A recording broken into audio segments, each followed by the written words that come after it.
Welcome, everyone, to a very, very special edition of Tim's Vinyl Confessions. Very, very pleased to have special guest on the other side here of the Zoom call, Mr. Martin Popoff, rock writer extraordinaire, author of umpteen rock books, several of which found their way into my collection all the way back to his very first one. And Martin has kindly agreed to come on and talk about one of my favorite topics, 8-track tapes. Martin, good morning, and thank you for taking a little time out. Morning, Tim. This is very cool. I've never talked about 8 tracks before, so we'll see where this goes. Yeah, well, so for those that haven't watched, I highly recommend you watch Pete Pardo's Sea of Tranquility channel. Martin's been a guest on Pete's channel many, many times, and they recently did an episode on their favorite prog rock albums. And Martin kept pulling out 8-track versions of some of these albums, and of course, my radar went up. But here's a guy that's got a few 8-tracks because it's a collection that, it's cool to talk about vinyl, and it's even kind of nowadays, it's even kind of cool and retro to talk about cassette tapes, which is the format that I grew up with in the late 80s. But 8-tracks have never really attained that level of cool. When I tell people I collect them and they kind of look at me and said, oh, and I get this a lot. Somebody will say, oh, yeah, I was at a yard sale and the guy's got a whole bunch of them. And I said, yeah, I bet I could tell you what they are. They're probably all disco and country and if they are rock ones, they're the same ones that everybody's got. So yeah, mine's a little bit more focused. So I'm just curious, Martin, first of all, because I grew up, like I was born in 74, so I definitely remember 8-tracks as a kid. But one thing that I don't have a lot of recollection of is at what point did they start disappearing from stores? Do you remember like specifically going to like buying albums on 8-track, or were you primarily vinyl, or what are your recollections about seeing these things in the stores? Okay, that's a good question. So I was definitely a cassette guy, not an 8-track guy. So I always had cassette decks in the car, and I had a cassette, big blaster, real nice home cassette decks all the time, always taping stuff. But I remember having one home 8-track system at one point, one of those little tiny ones. I guess it was a component that hooked up to your stereo, but it literally didn't have a lot of buttons on it. It was like a little bread box kind of thing, right? Yeah. And I remember, basically anybody with a car, you were either an 8-track guy or a cassette guy, and the 8-track guy was always the was the little more ruffian and didn't do as good in school kind of thing, right? Because 8-tracks are kind of the working class thing, and cassettes were the middle class thing, right, or upper class thing. I don't know. Whatever. I never thought about that, but that's true, and that probably explains. A little bit later on into the 80s why some titles were released and some weren't. Yeah. I mean, I grew up in a small town, Trail, BC. I mean, we didn't have upper class or middle class or whatever, really. It was too small for that. But no, I mean, 8-tracks always seemed like the party guy had the 8-track thing in his car. And cassettes was more just kind of everybody or whatever, and 8-tracks were always rolling around on the wheel well of the passenger side or there were those nice boxes full of the 8-tracks or whatever, but they always seemed to be more banged up and stained and all that stuff, and the cardboard was gone or whatever. But that's because they essentially don't have a package, right? So that's why they wore out sooner and they got beat up sooner and they stopped working sooner in cars, because cassettes naturally have a little package to put them in. 8-tracks don't. Once the cardboard's gone and the cellophane's gone, that tape is exposed and the whole thing is just like a big rattling around piece of plastic. But, I worked in record stores all through that time during that transition. So this would have been, I was at the end of my high school. I graduated in 81. So it was like I was working in record stores from, I think, 13 years old on. And then up into that, and then I'd go to university and come back. So around, I would say, to answer your question, I would say around, this is going to be a really vague guess, and we could probably look this up and see when they were gone. But I would think around 79, 80, 81 was kind of the end of the 8-track era, and cassettes obviously continued on for a long, long time. And then, cassettes also were phased out pretty much, right? So cassettes went out, I would say, in the 90s, right? Or early 90s, maybe, with CDs coming in, because CDs were such a superior, you know, format of all of them, of all four now, right, with CDs. But I remember cassettes went out. And I remember one of the last gasps of cassettes was, remember there was the cassette singles. You could buy little cassette singles for $1.99 or whatever at one point for a while there. But no, 8-tracks definitely went out sooner, and that's why they're a little cooler to collect, and they're a little, you know, kitschier looking, right? Very much, yeah. So yeah, 8-tracks are very unique because they're the only media where the cover, the music itself, everything was the one thing. And you're right. In the port, you know, half of it hung out of the machine. And you mentioned there weren't a lot of buttons. There really weren't.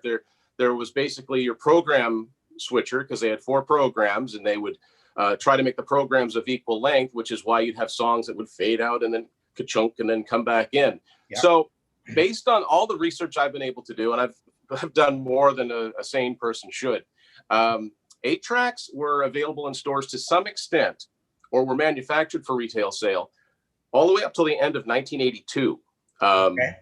And now that doesn't tell me what stores actually carried them. It tells me that the record company still made them. The newest one, as we record this, that has been made into a retail form was Pyromania, which came out in January of 1983. Wow. There actually exists. Now I actually have that. This is the Columbia House version of Pyromania. Cool. And so, and it's important to note that this is a U.S. Columbia House version. This blue band was what Columbia House used. And quite a glare here, but basically because Columbia House was owned by CBS Records, no matter what label the group was on, they were made to all look very generic and like they were on the same label, even though, you know, there's a Mercury logo on here. But there is a retail cassette of it, or 8-track of this, and it would look more like this, which is the US Rush Signals, also on Mercury. This one's fairly beat up, but this is what the Pyromania one would look like. The cassettes look like this too. They have the beige outer case on them. And I thought that was it too. I thought it was 80, 81, but sometime in the mid-90s, I discovered a website called 8trackheaven.com, which exists only now, I think, in an archived form. And that's when I was introduced to this RCO, or Record Club Only 8-tracks, which blew my little mind, because this said that there were certain titles that were made available if you were a member of the Columbia House Music Club or the RCA Music Service Club, all the way up until 1988. Wow. And so that was mind-blowing for me. And I remember one of the first ones I ever saw a picture of was nothing I collect, but it was George Harrison's Cloud 9 album, which is from 1987. And I looked at it and I was like, wow, like I had no idea. So then I thought, okay. So then I looked at the list that they had. And this goes back into your the comment about being a working class format. And it really was. If you were a fan of country music during that period and you had an 8-track player in your truck, you know, to be cliche about it, you were well served by the 8-track community. Just about every release from every country artist still came out on 8-track through 88. And of course, pop superstars like Madonna and Michael Jackson and, you know, Cyndi Lauper, the big names from the 80s, yes, their albums were made on 8-track. You can get Michael Jackson's Bad or Madonna True Blue, things like that. Wow. And so as far as rock bands go, unless I saw, if you were like a superstar band, like a Def Leppard or AC/DC or Van Halen, yes, your albums were available on 8-track too. But as I've continued to do the research, and I've joined it, like I'm a member of a Facebook group called 8-Track Fixation, and these guys are hardcore. These are guys that actually get old players and work on them and actually play the 8-tracks. I don't play them, you know. I just think they're cool. But it takes a lot of work. They'll work on getting the pinch rollers fixed and getting new foam for them. And these guys are hardcore, but these guys are hardcore collectors too. So then I basically came to the conclusion that if you were a major label recording act during this period, there's a good chance your album was released on 8-track, which, you know, again, was one of those things. Well, what does this mean for the bands that I'm into and what I now have on my list to find? So that's what leads to these RCOs. Ask you a question, Tim. Sure. Do you know anything about, you know, because in the vinyl world, you know, over in Europe, there's always a lag of everything, a lag of a band's success, a lag of a format going away. So in Europe, vinyl persisted, you know, in greater quantities across more titles in Europe when the cutoff date got hit in America and Canada, which was about 1990. I remember the last vinyls I was able to buy without being really forced into CD, you know, and I was just buying the vinyl because of price more than anything, was Aerosmith Pump and Red Hot Chili Peppers, Mother's Milk. Yeah. So that was 89. I think they're both 89 albums, right? So my question is, A, two-part, was 8-track a big deal in Europe? And B, did it persist longer in past 82 in Europe? Well, I've come to the conclusion that 8-tracks were made overseas, but it was primarily a North American thing.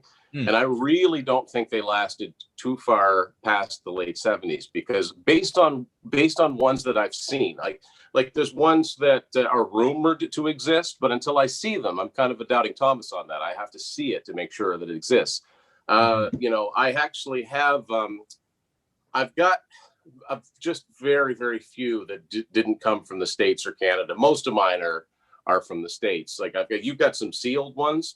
I'll show you one of the sealed ones I've got here. It's an odd thing to have sealed. It's David Coverdale's first solo album, White Snake, two words. And every copy of this that I've ever seen for sale, this is odd to me, not only is sealed, but it's a French copy on a label called Vogue. And I mean, of course, there's always a chance people can counterfeit, and people do counterfeit albums on 8-track, but I tend to think not in this case, because number one, what a strange album to counterfeit. What demand would there be for an album like this? Yeah. My theory that I like to think is somebody left the machine on overnight. It just kept spitting them out. But yeah, this is a foreign one, and I've got. Let's see, it's up here. I'll show you. Or Tim, it could be a little here. I'm going to get up and get another coffee here too. But you know, the other thing that happened. Hang on. As far as vinyl goes, yeah, you're absolutely right, Martin. I remember like the last vinyl from the 90s that I remember seeing in stores was around 1990. And those ones tend to be fairly rare. But yeah, you're right. They did last in Europe for years after that. I mean, I've got Aerosmith, Get a Grip. I've got Extreme, Three Sides to Every Story. Different ones like that are European copies. Well, of course, now most of these albums have been reissued. In fact, I think vinyl even persisted in the States for a few months longer than it persisted in Canada. I think Canada was phasing it out at a more ruthless level or speed than America, because, you know, I've got over the years, I've had, you know, a handful of things that came out on vinyl in the States that did not come out in Canada, right? I've got a Painkiller, Judas Priest Painkiller. I've got a Extreme Pornography. What else do I remember? I remember David Lee Roth, A Little Ain't Enough. Oh, wow. You know, those were American and you know, I'm pretty sure they never came out in Canada. No, probably not. And that kind of speaks to, I think, the Canadian branches of the labels, because I remember a point where even CDs, you'd buy a CD in Canada and all it would be as a US version with a sticker on it, with an import sticker on it. So at a certain point, they weren't even bothered to make Canadian versions of the CDs. They just brought in US versions and put a sticker on it, like Sony Music Canada or whatever. Also, I think it probably depended on the label. This is another European 8-track that I've got. It's Led Zeppelin Presence, with the rare instance of actually coming with the slipcase, because the slipcase is one of the, it looks like yellow, the tape's all yellowed on. Someone taped this up for some reason, but I still think it's cool. And once you get into collecting these, you'll see that foreign versions differ, but definitely the retail and the record club only ones differ heavily. And the slipcase is something where you'd see them occasionally and they wouldn't have any artwork on them.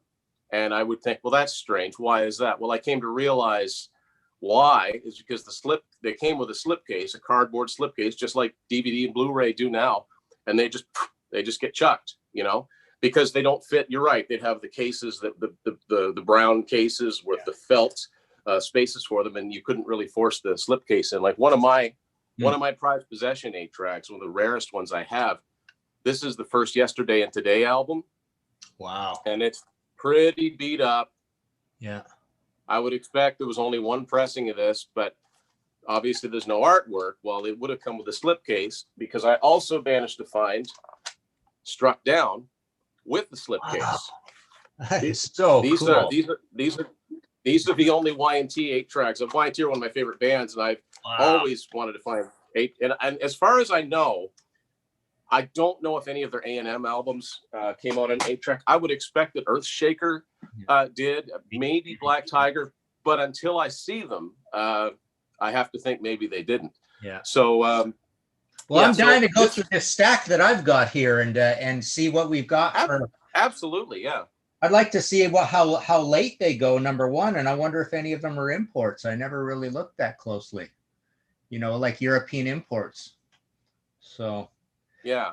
Did you want to see what I've got here, or did you want to see these? Yeah, absolutely. Let's show them. Yeah, I mean, I'll tell you the story first of all. I mean, I never really owned very many 8-tracks as a kid. But what happened here was I just remember on the internet when the internet was still young. This goes back 20 years now at least. But some guy in Missouri, some old guy was closing up his record shop and retiring, and he, maybe you bought from this guy too. But anyways, he had a nice, easy to read list online, and the prices were reasonable. And he put this list out of things he was selling off to retire, to close up his store. And he had a bunch of 8-tracks, and I think they were all going for $2 US each, right? And I thought, I don't like buying things one at a time. I like making big deals. So I thought, I'll make a little 8-track shrine and buy a bunch of these. Oh, there's a bunch of cool titles by bands I like. So I just went and picked out 50 or 60 of them or something like that. And I was also a gem.com seller at the time, GMM. That was before. Yeah, so this was a big, warehouse, kind of like Music Stacks and Discogs, which I never did learn how to use. But I had a big list going, and I was buying and selling stuff all over the world. It was a lot of fun, it was just like a little side thing, It's like, oh, this is cool, selling over the internet. Wow, I feel so high tech, right?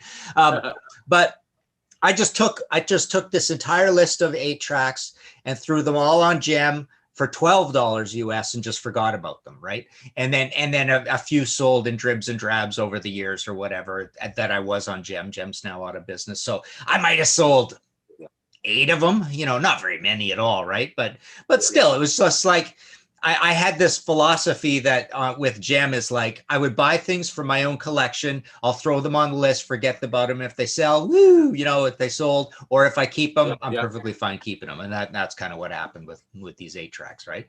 So I made a little shelf. I made a little shrine of 8-tracks. And so this is what I got. You want to do some show and tell? Absolutely, yeah. Let's see what you got here. Okay, it's not that many, so I'll kind of go fast. These are all sealed except for about 5 or 6 of them, I would say. And there's about 25 here or 30, something like that. Okay, so here we go. So we got Styx, Man of Miracles. And again, what I did was I basically bought albums by bands that I liked, right? Yeah. But I thought, it'd be cool to own this, right? Yeah, that's always been my thing. I've never bothered with, unless it was one of those things where, on eBay, somebody's got a stack of 12 and I wanted 7 of them and the price was pretty good. So I just buy the whole thing, right? Yeah. Okay. So Trooper, Knock 'em Dead, kid. Yeah. See a lot of Trooper 8-tracks in Canada, especially Hot Shots. Oh yeah. That's one of the most common. Uriah Heep, Firefly. Cool. Yeah. And those are all it's hard to find them in good shape that don't have the bubbling with the label bubbled on them, or that strip down the middle, or sun damage, from being in the back of somebody's windshield. Right. Pete Townsend, Who Came First, or the Who Came First? I know it's Pete Townsend, I guess. Yeah. Okay, cool. Yeah. Nice. Derringer, If I Weren't So Romantic, I'd Shoot You, not sealed. Red. That's cool. Oh, and somebody made a label and put their name on it, I see. And that's a Canadian one. Oh yeah, That's right. a, that, Neil Palmer. Look at that. yeah, Took the yeah. the old plastic thing and stuck it on. That's definitely a Canadian CBS 8-track. They look like that. Okay. They looked a lot like the tapes looked at the time too. That's another thing. Here's a Kiss Love Gun sealed, but there's no case, so that's very suspicious. Would it have like that? Let's see the back of that. See the back of that, Martin. It looks legit. I mean, you know, if people are going to duplicate a Kiss one, that's a fairly common one to. Well, just to give you an idea, there's a good example of the difference between U.S. and Canada. That's a U.S. one. This is my copy of Love Gun. It's very beat up. This is a Canadian copy. Right. And so it looks totally different. And yeah, it's distributed by Quality. It's Casablanca, but it's distributed by Quality Records. And actually, this 8-track, back when I had a working player, I remember a buddy of mine, we put this in. It's actually got a baseball game recorded over it. So you can hear the music in the background, but there's a ball game on it. Wow. Okay. All right. So next we have Judas Priest Hellbent for Leather. Not cool. That's a U.S. copy. Yeah, if you were to have Neil Palmer on it again. Well, there you go. Well, he had some good 8-tracks. That's right. There's no reason. There's no reason I'm going to have Canadian ones here. It just dawned on me because these all came from Missouri, right? Yeah. But if you had like the Canadian copy of that Priest one would look like the Derringer one and vice versa. Oh yeah. But yeah, it would be odd that I'd have anything from Canada in here. But anyways, I'll keep going. Again, sealed Jerry Garcia Reflections, but no slipcase. Yeah, that's I don't know. Maybe not all of the labels. I think a lot of times that they only did the slipcases, Martin, when they had the artwork on the slipcase itself, but not on the 8-track. Okay. And if they didn't do that, then they probably would have been sealed like that, or with just a generic label one that with, you know, the same CBS. Yeah, I mean, yeah, most of these are sealed with generic label, like here we go, Lou Reed, Sally Can't Dance, sealed. Yeah, that red cardboard, that's the RCA. So that's a legit slipcase that would have come with that. Another one, Lou Reed Berlin, sealed. Yeah. Dave Davies Glamour, sealed. Yep. Ringo Rotogravature, sealed. Yeah, however you say that. Yeah. No, that is a slipcase. Allman Brothers, Enlightened Rogues on your Capricorn slipcase, right? Okay, yeah. Very unique looking label on logo on for a Capricorn. The Records, Crashes. I love this album. Really great power pop album. Total classic. The Records. I see that one in the front on the side there on the label, Martin. It looks like there's a strip down it. Did I see that correctly? Like somebody a delete burn. Yeah. Delete. That's what kills me about when 8-tracks first started being for sale. They were dirt cheap, like you said. You got them for $2. I remember seeing them at flea markets for 50 cents and $1, but they had no collectability at that point. It took a few more years for people realized, you know, I could probably get more out of some of these, maybe not all of them. Yeah. I know the first one I ever bought at a flea market was, I think it was Journey Escape. I bought it in 1990 for $1. Oh, yeah. But since then, it's like, first of all, you don't see them. And if it weren't for the internet, I wouldn't have hardly any of them. You very rarely come across rock albums in the wild, as it were. You could tell a lot of the cellophane is getting really fragile and crackly, right? Like it feels like it's going to start breaking down soon. But Steve Howe, beginning. Steve Howe, yeah, cool. Let's see what's next. Montrose Warner Brothers Presents. Oh, that's cool. That's a Canadian copy. Sealed. Is it? Yeah, Neil Palmer again on it. Yeah. Oh yeah, look at that. Hang on. It's got that's a Canadian. Yeah, We Have Music of Canada. Yeah. That's awesome. I don't have any Montrose 8-tracks. I got a bunch of Sammys, but I don't have any Montrose yet. Dave Davies, another album of his. Cool. I liked his solo albums. I thought they were really good. They're kind of heavy too. They got a little bit of rock to them. Atomic Rooster 4. Okay, that's on Elektra. Yeah. Elektra, yeah. Cool. I got That's kind of what my I think Sheer Heart Attack looks like. My copy of Sheer Heart Attack. Yeah. Here's an obscure old Southern rock band called Cowboy I've never heard of them. on Atco. Yeah, it's pretty country rockish. It's not that heavy, but they had about 3 albums out. Did anybody did anybody go on to be in another group or? No, I can't think of anybody famous in there. Here's a really weird old one, Stray Houdini on Pi Records. Okay. Yeah. Back of it. So that's probably a UK one because I think Pi was a UK label, but Let me see. No, Pyrex manufactured, distributed by ATV Records, New York City, New York. Okay, interesting. Yeah. Huh. Street Heart, Under Heaven, Over Hell. Okay, cool. That's definitely Canadian. Not that there wouldn't have been. There would have been a US version of that, but probably more likely you're going to see a Sweetheart one that's Canadian. Yeah, it said Canadian. Brian Ferry, Another Time, Another Place. This is one of those with the slipcase that comes off the side. Pokes out the side, right? Yes, that's the Struck Down one I have is like that. Oh, yeah. Okay, so that's right. So what you're saying is inside, it's damaged too. Look at that. It's kind of the heat. It's got some heat damage to it. Yeah. Yeah, it doesn't come out the bottom. It comes out the side. So you're saying that wouldn't have artwork on it, is what you're saying. Here we go. The tape itself. Yeah. Yeah. So here's Hawkwind in the Hall of the Mountain Grill, sealed with no slipcase, with a Peaches sticker on it for $1.98. Okay, so that probably marks that one as older stock that they were just trying to blow out. Yeah, could have been resealed by an in-store sealing machine too. Well, that's true too, and the diehard collectors they can tell which way they were supposed to be sealed. I'm not really that. I can't spot that. It's pretty hard to fake the damage though to 8 tracks that over the years. Right. Here's Widowmaker, Too Late to Cry, sealed on United Artists. Okay, so that would have been the same as David Coverdale's label. Yeah. Oh yeah, like I've seen Snake Bite. I don't have it. I've Snake Bite and Trouble and Love Hunter that looks like that. Yeah, let's see. I can't tell where it's made, but that looks US to me. Captain Beyond. Yeah, the only White Snake.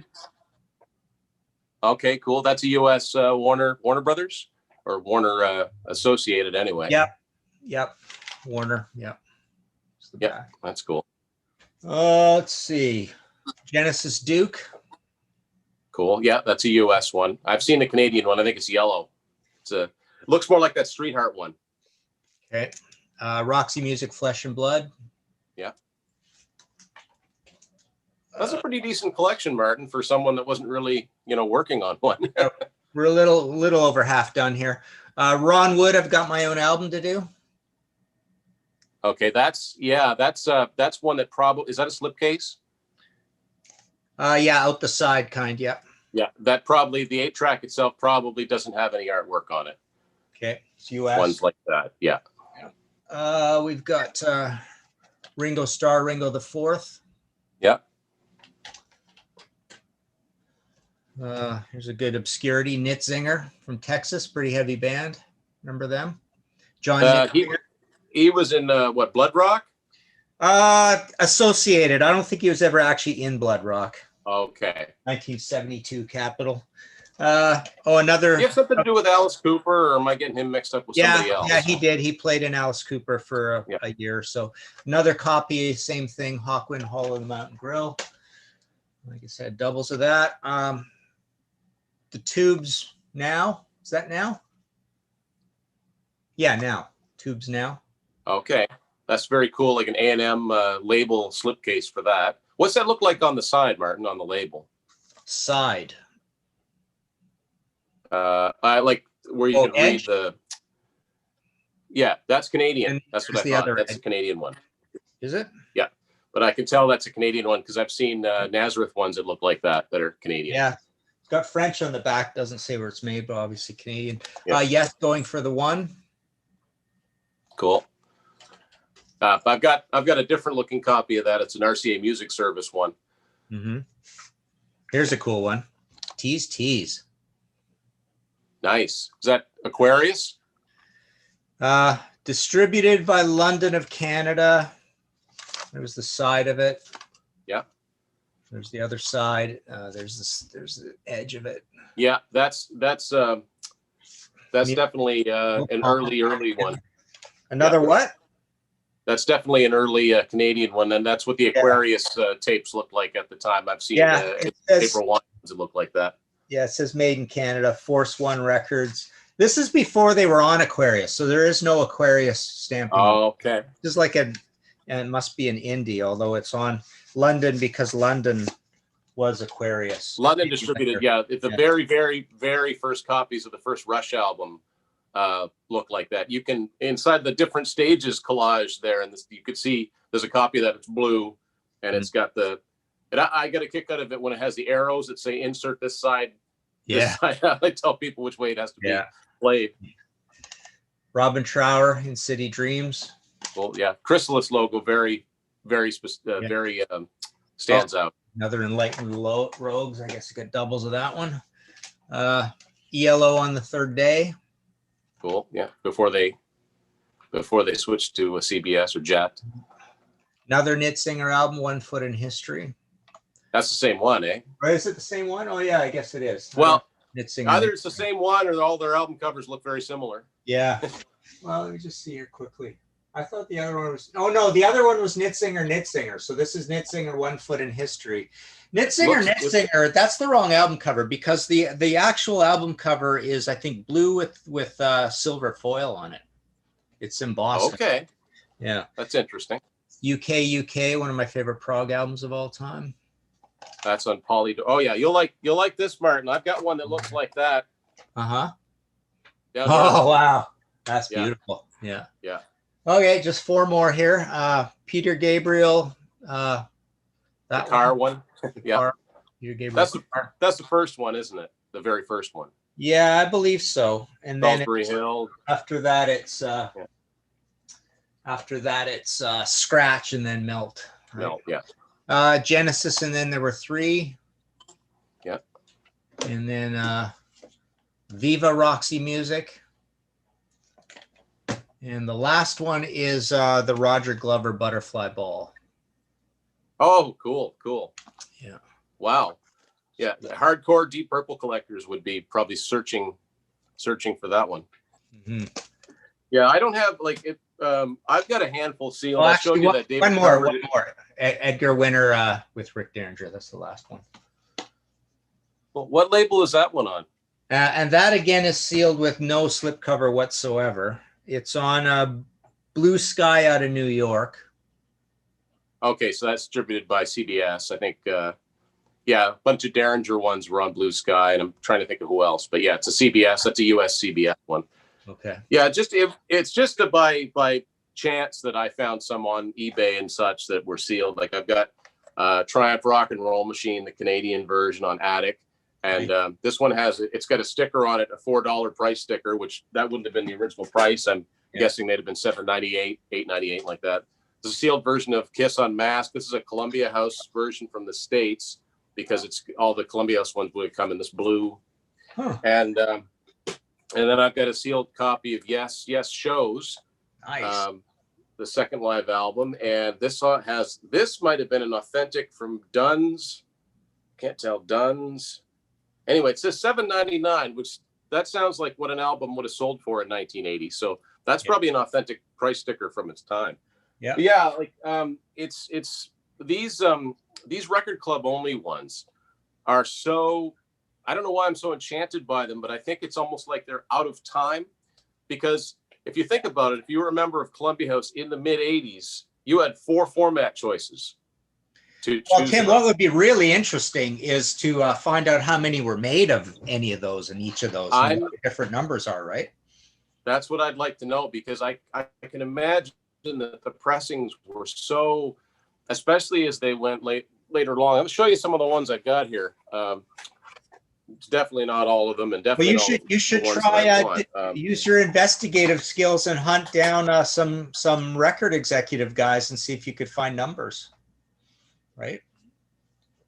Well, I've actually been in contact with somebody on Instagram who knows a lady that worked at Columbia House in the 80s. So I'm trying to get in touch somehow with her and see what she remembers about it, because I have this vision of, like if you're in Columbia House, you had to fill out your card with the numbers that you wanted and then a letter for the format. Someone getting it and going, oh crap, here's somebody else that wants Eat 'em and Smile. I guess we'll have to run a few off. That's one of the ones I'm looking for, like Eat 'em and Smile, 5150, Done with Mirrors, Who Made Who, just crazy titles that you wouldn't expect. Like, it's hard to believe. It's hard to believe. It looks like this can't be a print on demand process, because there's just too much complication and the full color print and everything. That it's not like today. So they would have had to make a commitment to making however many, but however many, it might have been economical for them to even run as low as 1,000 or 2,000 of something, right?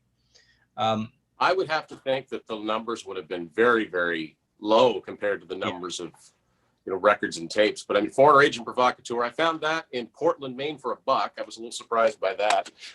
The newest one I actually have in my collection is this. It's Fleetwood Mac, Tango in the Night from 1987. Cool. So as you can see, it doesn't matter what label that they're on. They all end up looking the same. Standing Hampton, which came out in 81. There may be a retail version of this, but I've never seen one. So Tim, the later ones, they started putting on these white cases, this Journey. Yeah. So the later ones on all had generic slip covers? Very much so. Generic slip covers and a generic look. So here's Standing Hampton, Tango in the Night, Agent Provocateur. I mean, that's Geffen, Warner Brothers, Atlantic, but they all look like they're on CBS. They all look like what if CBS were making retail tapes, that's what they would have looked like, because Columbia House was a division of CBS. So the Journey one, I mean, this obviously CBS. They put them on these white tapes at a certain point. Led Zeppelin Coda. That's the only one from Led Zeppelin that don't think that there's a retail counterpart to. One I did get not too long ago, Night Ranger 7 Wishes. Again, MCA, but yet it looks the same. Here's one that's pretty beaten up. 1984. It's got a lot of damage on it. And one that's even worse, 90125, which is, parts of it are missing, but I still think it's cool to have. And then I don't have as many that were on the RCA Music Service thing, but you had the Dave Davies and the Lou Reed tapes. You see what those look like? Conversely, these were all made to look like they were on RCA. So I got Flick of the Switch, very, very generic looking. Another one I got not too long ago, Kansas Power. This one was in the sun, I think. Eliminator. Shaken and Stirred. And most of the time on the sides, they looked very generic, but I have one exception, 38 Special Tour de Force, where they actually get a glare here. They actually customized it, which I think is kind of cool. So yeah, there's a bunch. I mean, I'd really like to get 5150 and have all the Van Halen ones, and like Aerosmith Done with Mirrors is very, very hard to find. Eat 'em and Smile. Even like there's even ones so that they tend to be like more commercial rock bands that were available, but not always. One of the highest sought ones is Shout at the Devil. I've seen that one go on eBay. Like I've seen the eBay bids go up, and it gets to way beyond my price range. And I'm not even, I mean, I like Motley Crue, but I'm not going to pay, $500 for an 8-track. But it's still just the idea of a Motley Crue 8-track, just kind of what, again, out of time. Like there's Rat ones, there's Dokken Under Lock and Key. That's one that came out. And the other thing is these tend to be American ones, but I have started to see a handful of Canadian Columbia House releases again, which look very generic. I've seen one for Grace Under Pressure. That one's highly sought out. I need that one. And then there's also Power Windows to complete the Rush 8-track collection. So when people ask me, do I have any complete collections? I say, well, kind of. So Signals is the last one that came out in retail form. And I've got all the Rush ones up to that, but there's always these ones at the end. Oh, this one's kind of cool. I think you'll appreciate this. My one autographed 8-track is Nazareth Greatest Hits. Got that signed. I think that's Dan's signature and Pete's signature. Yeah. When they played not far from here, about 2010. And then you get exceptions like this one. Cheap Trick, the latest, when they put this out, they ran a few 8-tracks off. And I've never played it, but I'm assuming it's on here. Yeah. They wanted, the joke was this very Cheap Trick humor that, the joke was they wanted to have the number one selling something the week it came out. So they had the number one selling 8-track the week it came out. Is there a definitive site or even book for any of this that has all this kind of knowledge and knows the rarity and the pricing? And I'll tell you, if I was ever going to write a book, I think it would be about that subject right there. But I realize that it's niche within niche. I mean, it's very, there'd be people around the world that would be interested in it, but there wouldn't be very many.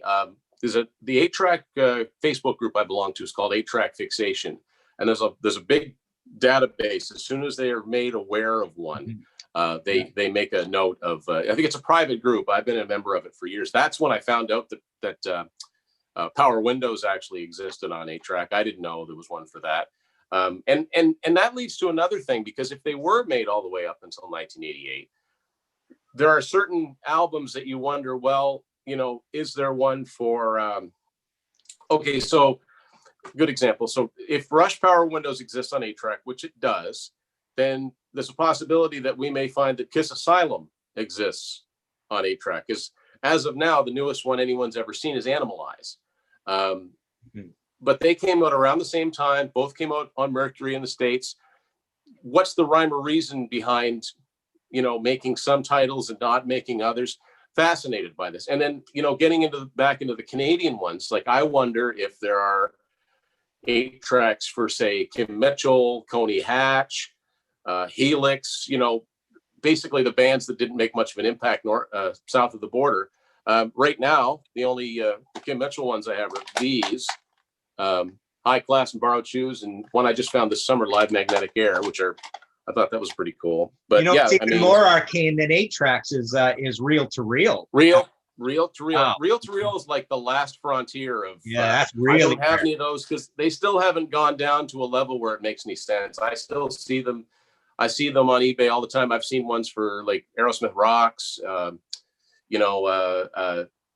they were made available through Columbia House too. I love Discogs. Discogs is like eBay for music, but it's also a good cataloging system. But Columbia House made, you can see 1984. You can see 90125 on Reel to Reel. They're very generic looking, but I vaguely remember seeing a Reel to Reel machine in my house, but I don't know where it came from or what it was for. And my parents never had anything for it. So that's the other, there's 8-tracks and then there's. Well, in the old days, in the mid 70s, I don't think they were generic. I think you got the whole album art on the front of some of them, if I remember correctly, right? You did. Yeah. They came in a box and the front and back, at least the front cover, and you open it up and there was the reel. This is another one that's one of my prized possessions, Ready and Willing. This is a US copy on Mirage Atlantic. I mentioned Done with Mirrors. Done with Mirrors was released the Record Club only one. So the last retail one, of course, was Rock and Hard Place. You don't see this one all that much. So I say, well, I don't have Done with Mirrors, but I got one to make up for it. So the Joe Perry project. I've got the Rock and Rolls again. The neat bit of scholarship that can be done is literally the actual numbers, not even just like the Columbia House numbers, but it'd be interesting to know the numbers all along the way and exactly when they went out and what the last ones were. Like it would be a pretty cool project to do as a book or whatever, right? Or a definitive website or something. It would be really cool. I mean, that, like I said, that Facebook page I belong to is pretty well there. But it would be nice to have everything laid out and pictures of all of these things. Another one I was surprised to see was this. This is Hot Space, which this is the only one I have that has this Warner. At some point, they were putting this Warner sticker on all of their media. And I thought this was it for the Queen ones. Then I found out that Columbia House put the works out, just Record Club only. So again, there's all these ones that are. And when you talk to people that have their want lists, we're all looking for the same ones, but there's other ones that aren't even RCOs, like, especially like when you get into the heavier bands, the first three Maiden albums were all put out on 8-track in the States anyway, and those ones go for hundreds and hundreds of dollars. The first one, Killers and Number of the Beast, just because, you know, it doesn't make any sense to exist. You know what I mean? Like, again, out of time. So yeah, it's just it's a collecting hobby of mine. I get a lot of enjoyment out of finding one. So how many do you have roughly? I must have close to 200. Mm-hmm. Yeah, I must have close to 200. And in all cases, I try to complete the collections. Like, you know, for Kiss, I've got the first one all the way through the Elder. The Elder's one, the rarest one I have for Kiss. But that I still got to get Creatures. That came out retail, but then Lick It Up and Animalize. You know, like I said, Rush, I need the last two. Queen, I need the works.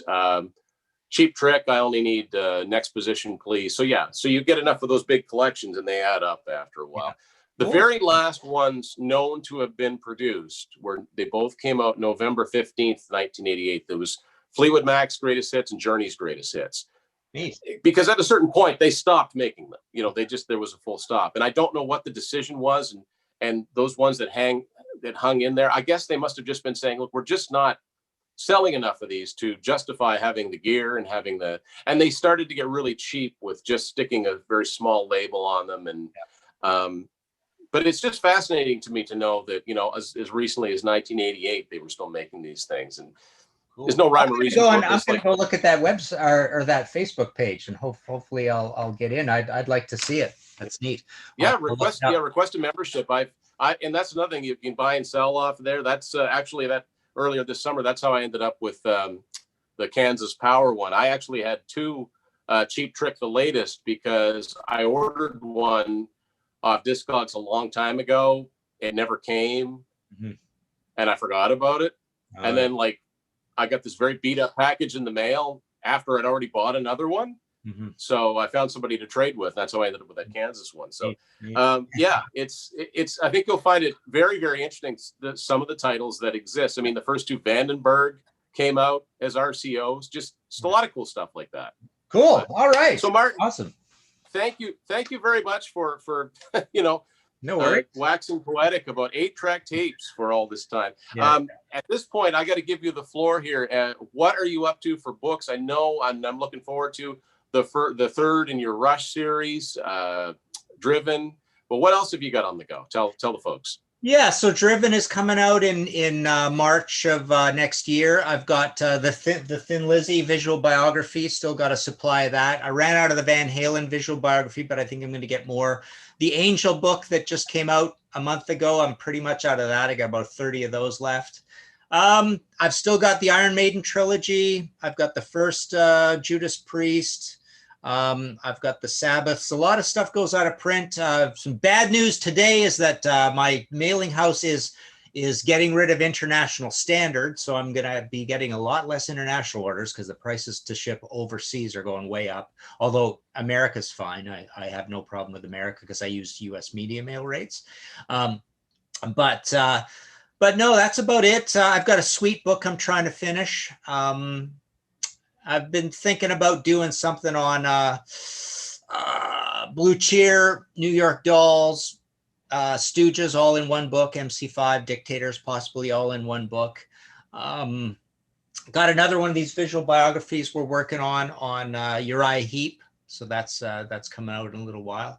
So yeah, that's about it. Always a few things on the go. I still have Anthems and Limelights.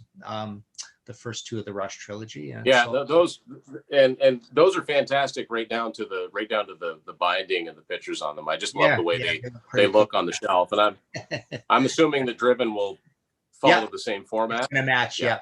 So cool. So yeah, all this is at martinpopoff.com, and there's PayPal buttons for everything, and I sign them and send them out and all that stuff. And folks, it's no issue ordering from Martin's website. I've done it many times. He'll sign them to you. And you can find him on Facebook too. And don't forget, always look forward to History in 5 Songs podcast. That's always a lot of fun. And the Contrarians, I enjoyed the Saxon episode. I'm curious as to what albums you're going to debate coming up next. I get a kick out of those ones. So Martin, thank you very much for taking a little time out to talk about 8 tracks here on Tim's Final Confessions. No worries. It's a lot of fun. Cool.